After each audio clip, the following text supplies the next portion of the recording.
Analog presents Visions of the Future with Isaac Asimov. The line between science fiction and true science is often thin and sometimes difficult to define.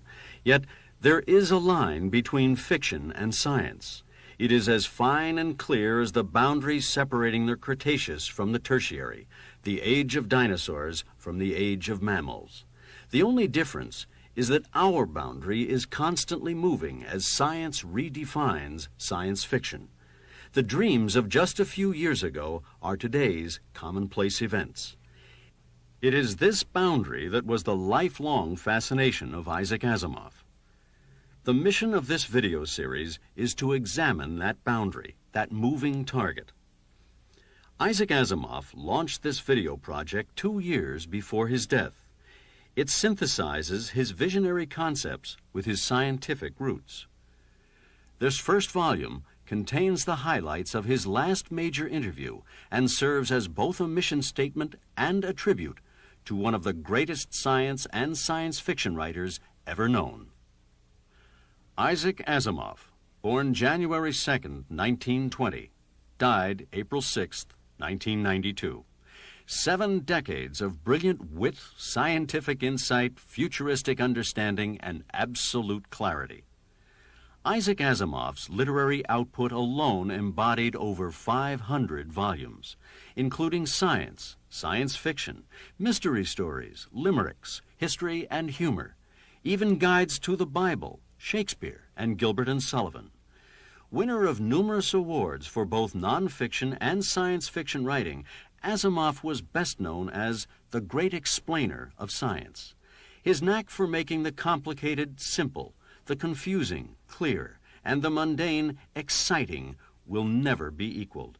In his lifetime, he entertained millions, but more importantly, he enlightened everyone about the world in which they lived.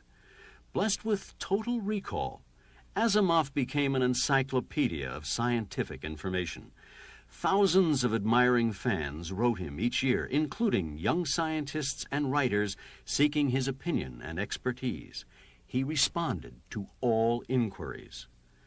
Martin Greenberg, Asimov's close friend and collaborator, confided that with all the letters written to Asimov each year, he kept only 3.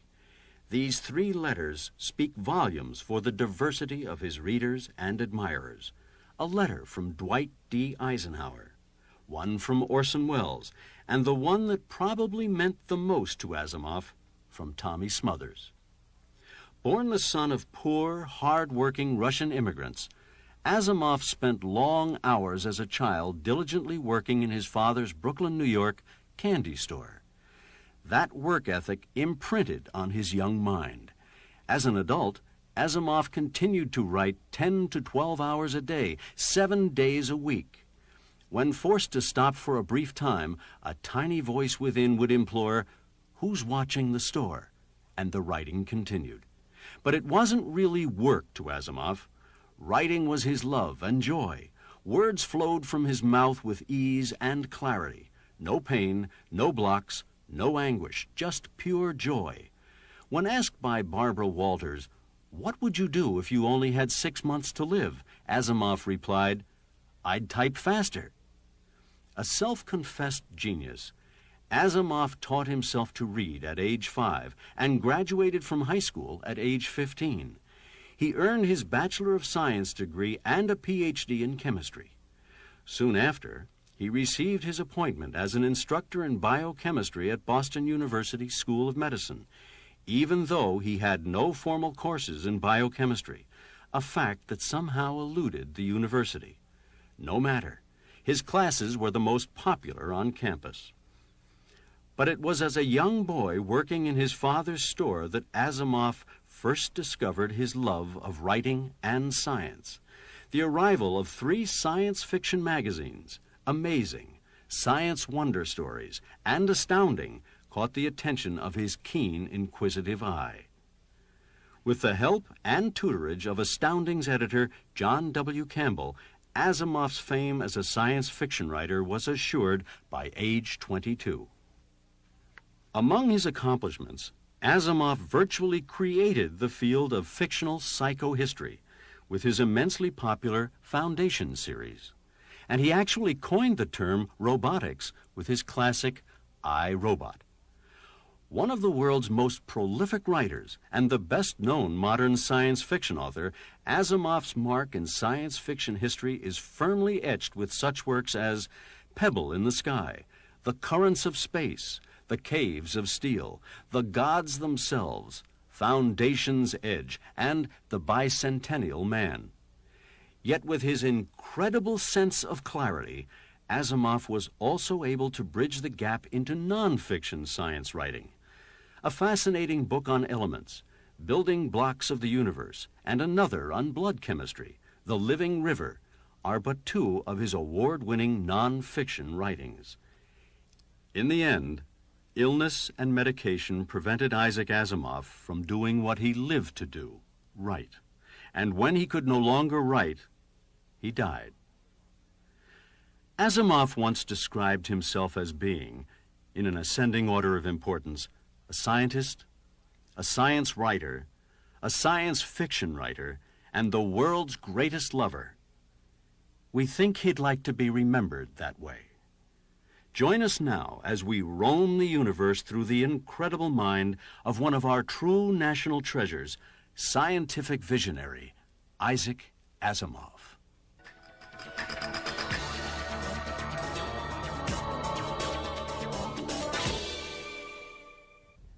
My name is Isaac Asimov.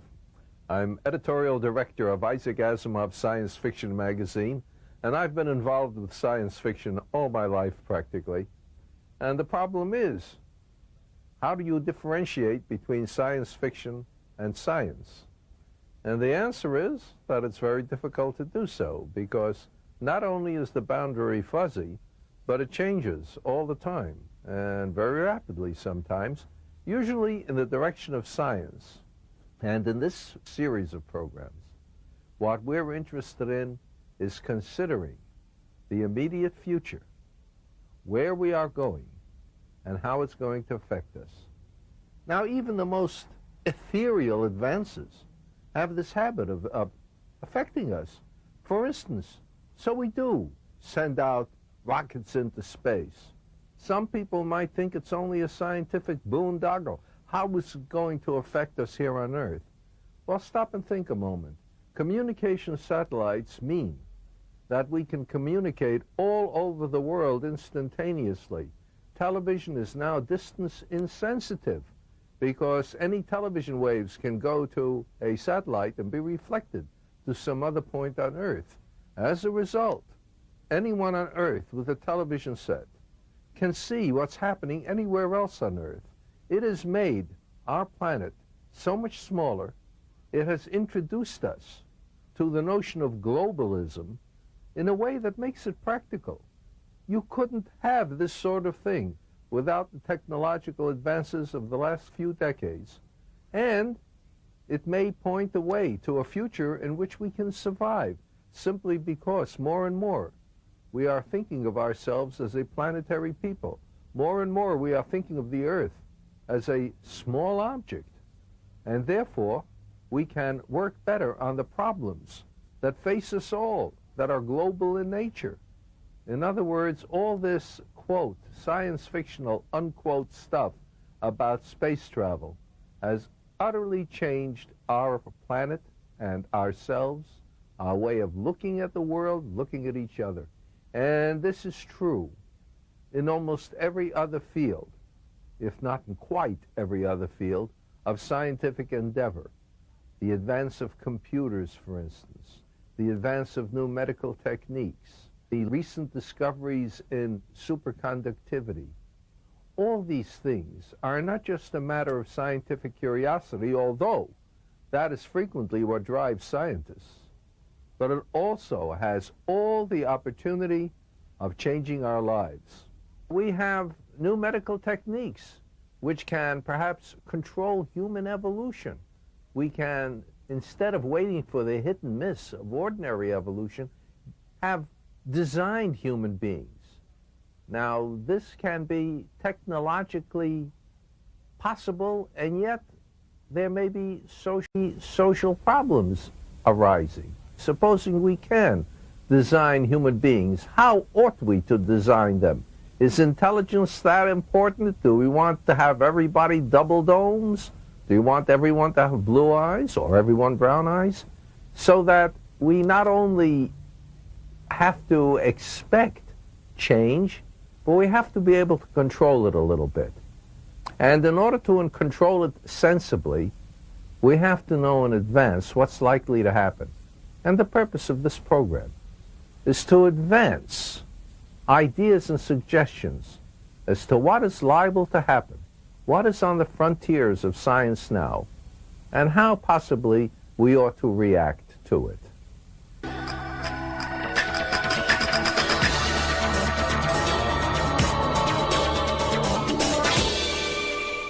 When I began to write science fiction way back in the 1930s, or the Middle Ages as I like to think of it, that was a time when space travel was absolutely science fiction. Even a trip to the moon was science fiction. One of my first stories was about someone getting into a rocket ship and going around the moon and coming back. And boy, was that a stroke of imagination on my part. And now, long since, we've reached the moon in much more complicated fashion than I dreamed of in my science fiction. We've done much more. We live in a space-centered society practically now. We can't do without our satellites, communication satellites, our navigation satellites, our spy satellites. And the odd thing is that if we were only to go back 40 years and try to talk about it, everyone would sneer. The next logical aim is to reach Mars, and that requires a trip of perhaps a year and a half or more, so that in order to do that, we are not likely to be able to start from Earth itself. We are going to have to build space stations, which are in the works. We're planning them. On the space stations, people are going to work for indefinite periods of time, in shifts undoubtedly. And that will be the launching pad for long trips, the ones to Mars. And Mars is a different thing from the moon altogether. It's much more like Earth. It has an atmosphere, has polar ice caps. It's got the signs of ancient rivers and so on. We may discover a great deal about Earth by going to Mars. That's the point we must never forget. We're not just going out there to go out there. We're going out there to learn more about ourselves and our own world and our own lives. And we mustn't think of space stations as only a place from which to launch trips far out. We can also use it as a base for people to work in space over extended periods of time to build all the structures that we're going to need in space. Solar power stations to supply the Earth with energy. Maybe even places where people can live, tens of thousands of them, in space settlements orbiting about the Earth. We can have really an extension of the human range by way of the space stations. One of the big problems of space is the energy it costs us. The rockets we use now are extremely primitive, use incredible amounts of energy in order to do comparatively little. And we have to wonder, is there any way we can make long trips without concomitant increases in the amount of energy we use? And one of the possibilities is to go back to sailing ships. You know, in the old days before we ran ships on steam, on burning oil, we used the wind. And it blew into the sails. Silently and without energy expenditure, drove the ships over the ocean. And now we have another kind of wind, a wind that comes from the sun, a series of particles always driving outward. And if we had sails large enough, this solar wind could push us here and there. And there are ways of doing such a thing which would save greatly on energy, but which would require other great advances, because you would need sails that were many square miles in area and yet were comparatively light. But we have the vision of the clipper ships of the future sailing through the solar system. And we have to realize just exactly how large the universe is. The moon is only 250,000 miles away. Jupiter is 500 million miles away. Pluto is 2 to 4 billion miles away, depending on where it is in its orbit. And the nearest star, Alpha Centauri, is 7,000 times as far away as Pluto is. Light, which travels faster than anything else in the world, 186,282 miles each second, takes 4.3 years to reach Alpha Centauri. And Alpha Centauri is the nearest star. Our Milky Way galaxy is 100,000 light years from end to end. The Andromeda galaxy, the nearest large galaxy to us, is 2.3 million light years away. The nearest quasar is 1 billion light years away, and we have been studying objects that are up to 16 or 17 billion light years away. It's very unlikely we'll ever be able to cover such vast distances. It may even be difficult ever to reach just the nearest star. But if we can't go there, they, in a sense, can come to us, because we receive light from all parts of the universe, even the farthest. And the difficulty is, of course, that in the first place, some of the light is dim indeed when it comes long distances. And in the second place, it must penetrate our atmosphere, which absorbs and distorts some of the light and other radiation that ought to reach us. For that purpose, scientists have long dreamed of a large telescope in space which can observe the universe from outside our atmosphere and see things much more clearly and sharply. One of the things we're looking for through the Hubble Space Telescope is just exactly what the universe looks like very far away, billions of light years away, because it takes light billions of years to reach us from those distant places, so that we're seeing light and objects as they were not long after the universe came into being. We may be seeing objects as they were only 1 billion years or so after the universe was first formed. Now, we don't know much about the early stages of the universe. If we can find out more about it through the Hubble Space Telescope, we'll know more about how the universe developed to its present state from its origins and where it might be going in the future. In short, it's going to be telling us a little bit about where we came from and where we're heading. Furthermore, there are many objects in space that the Hubble Space Telescope will be able to see more clearly inside of, so to speak. For instance, there are globular clusters that contain 100,000 stars in a almost tightly packed ball. To us, from here on the surface of the Earth, it's just a blur of light. But through the Hubble Space Telescope, we may be able to see into the interior of the cluster, or into the interior of some of the centers of the nearer galaxies, and perhaps be able to see if, as we think, there are black holes there. We'll learn more about black holes. And again, who knows what this will tell us about the universe as a whole. We can make sharper measurements of the positions of stars, be able to tell more accurately just exactly how they're moving, how fast, in what direction. And from that, be able to understand what the circulation of the stars is in our Milky Way, and therefore how our sun is traveling through it.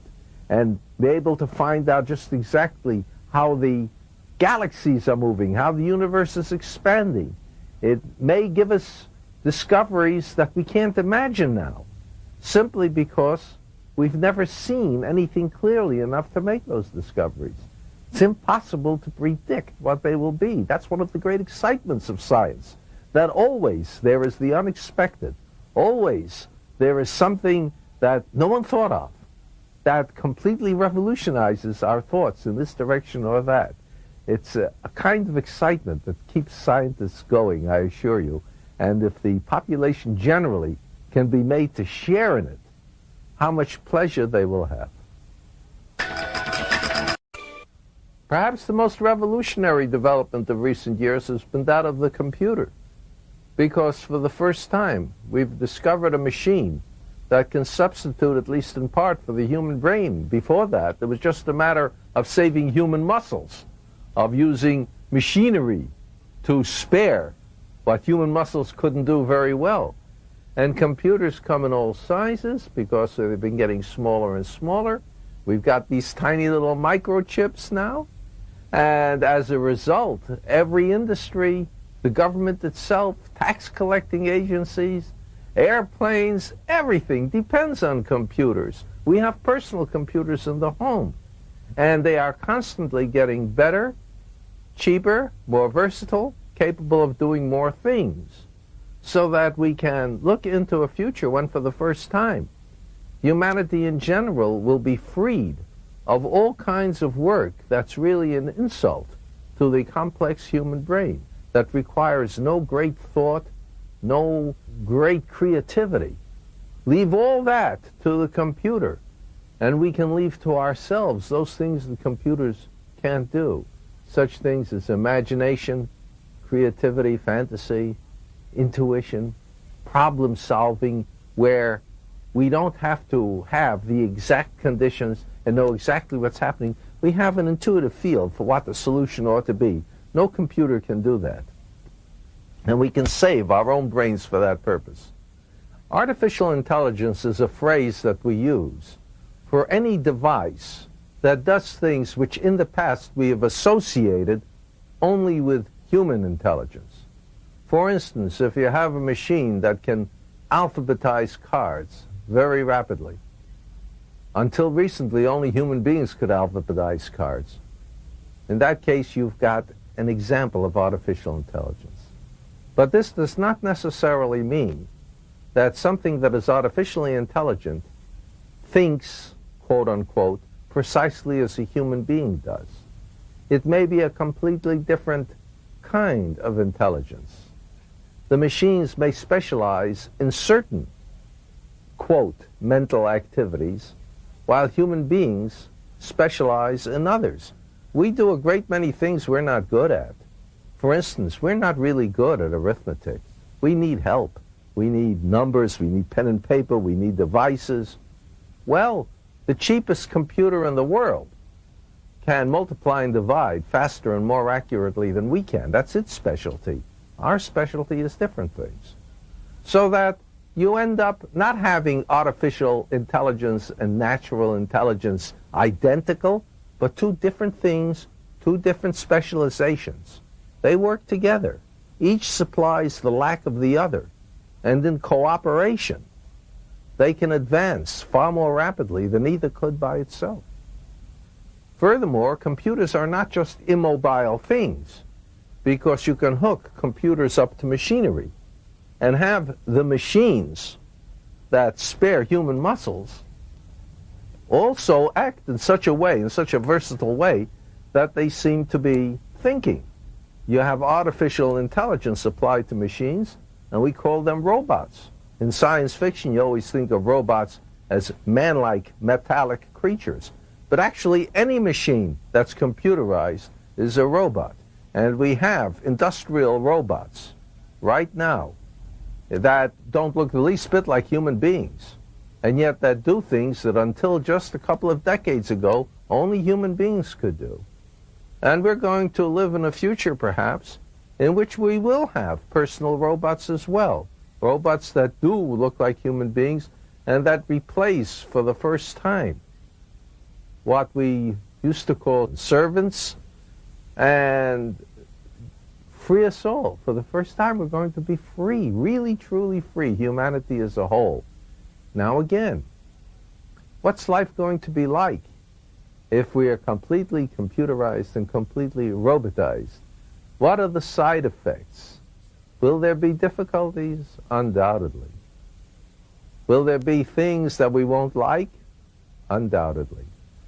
But we've got to think about it now so as to be prepared for possible unpleasantness and try to guard against it before it's too late. We always have to do that. It's like in the old days when the automobile was invented. It would have been so much better if we had built our cities with the automobile in mind, instead of building cities for a pre-automobile age and finding we can hardly find any place to put the automobiles or to allow them to drive.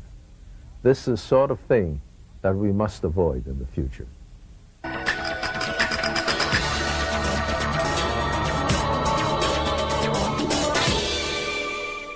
The crucial compounds in living tissue are the genes, which are made up of a substance known as deoxyribonucleic acid, or for short, DNA. These are the blueprints of life. In every living cell, there are DNA molecules, each one of which controls a particular enzyme, and each enzyme controls a particular reaction. And all the reactions put together are what makes the cell be what it is and do what it does. Human beings have genes, corn plants have genes, whales have genes, bacteria have genes. The genes differ from species to species. And for 3 billion and more years, they have been developing, they've been reproducing themselves, occasionally making mistakes, so to speak, mutations, so that new forms of life with new kinds of properties develop, and natural selection chooses among them, so that we evolve. We've come from originally just bacteria-like creatures to human beings and whales and giant sequoia trees. Well, how long will it take for changes to continue in the future? And the answer is a good long time if all we depend on is just the usual hit and miss, the usual randomness. But we have learned how to identify genes, how to determine their structures, how to determine their position inside the chromosomes of the cell, how to modify and change them. And we've been working on this in practice in such things as bacteria and plant cells, and devising creatures with new properties. We have arranged to have bacteria prepare human insulin, for instance. Well, what's going to happen as we improve our ability to do these genetic engineering things? Why, we might be able to direct human evolution. And as a matter of fact, right now, we are in the early processes of determining the human genome, which means the position and structure of every one of the many thousands of genes in the human chromosomes. This is an enormous project. It's one of the big science projects. We can't tell how long it'll take us, but once we know exactly where the different genes are and what they do, we may be able to eliminate these inborn diseases of metabolism that you're born with, be able to correct them. We may be able to sort of alter human beings in one direction or another. This raises enormous questions as to what we want to do, because even if we can change human beings, in what direction do we change them? Do we want to change them this way or that way? This is an example of the way in which technological advance impinges on sociological necessity, and where the question always arises, must we do something just because we're capable of doing something? Or can we withhold our hands and say, no, this is not a good thing to do? Or if we do it, this direction makes sense, that direction doesn't. This is something that the human species must decide for itself. You and I, we can't just leave it to the scientists. And in order for you and for me to make the proper decisions, we have to know what's going on and why. And that's another purpose of this series, to help us understand what science is doing so that we can help direct it.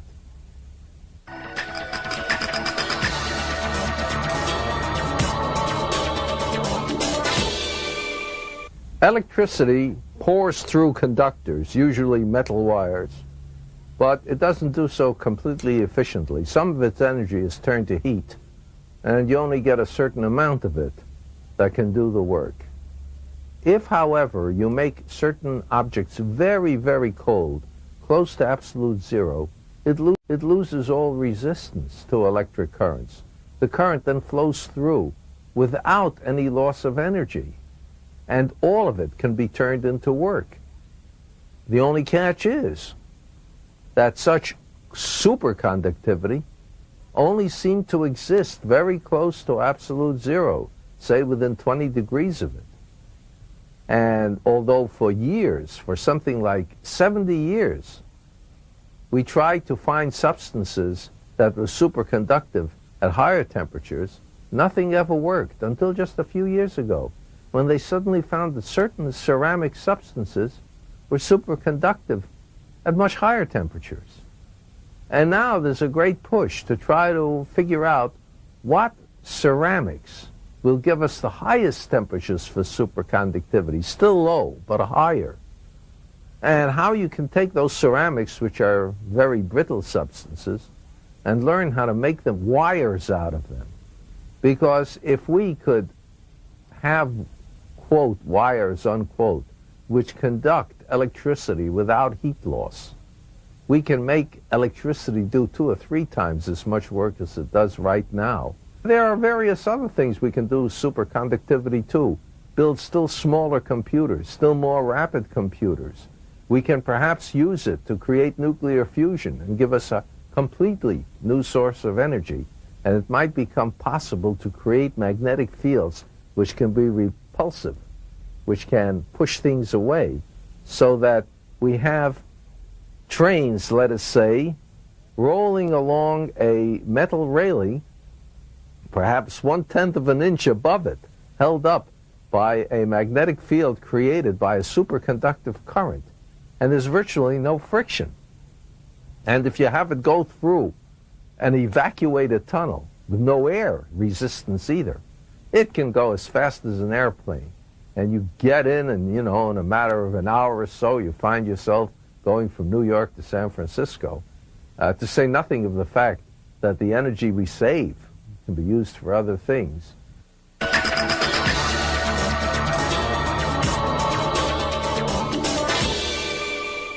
Ever since ancient Greek times, scientists have been speculating as to the ultimate structure of matter. What is it that makes up all the various things we see about us? Things that are so different: water, metal, living things. Surely there must be something that makes them all up. And we've worked our way down to atoms. By the beginning of the 1800s, we understood atoms. By the beginning of the 1900s, we understood there were still smaller particles inside of atoms. And since then, we've been trying to investigate these small subatomic particles in order to find out just exactly how they fit together and build up the structure. And the only way we can do that is to smash particles together and observe what happens in the debris that it produces. It produces all kinds of other particles out of the energy of the smash, because, of course, energy and matter are interconvertible. And we have discovered, for instance, that apparently the fundamental particles, the ones that can't be broken down any further, are 6 leptons and 6 quarks. But one of the quarks is still missing. It should exist in theory, but we haven't located it. In addition, there are certain other particles that make it possible for different particles to interact with each other. And one of them is the Higgs particle, so-called because a physicist named Higgs pointed out it ought to exist. And we haven't located that either.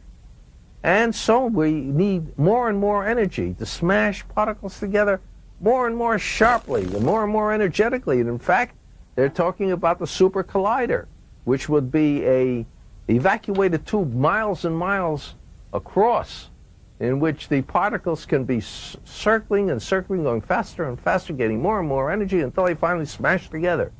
And we'll see if perhaps we can detect the missing particles, and who knows what else.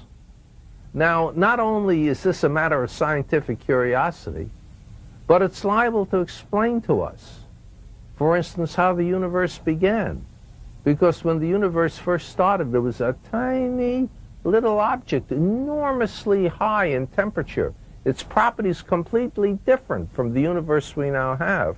We might be able to understand it if we knew more about the ultimate products of matter.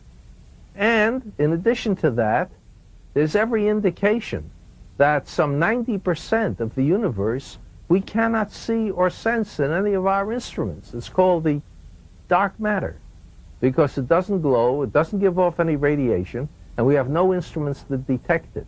If we knew more about the ultimate construction of matter, we might be able to understand what the dark matter is and learn how to study it, and learn about 9/10 of the universe that we know nothing of. And it'll tell us how it developed, where we're going, where we came from.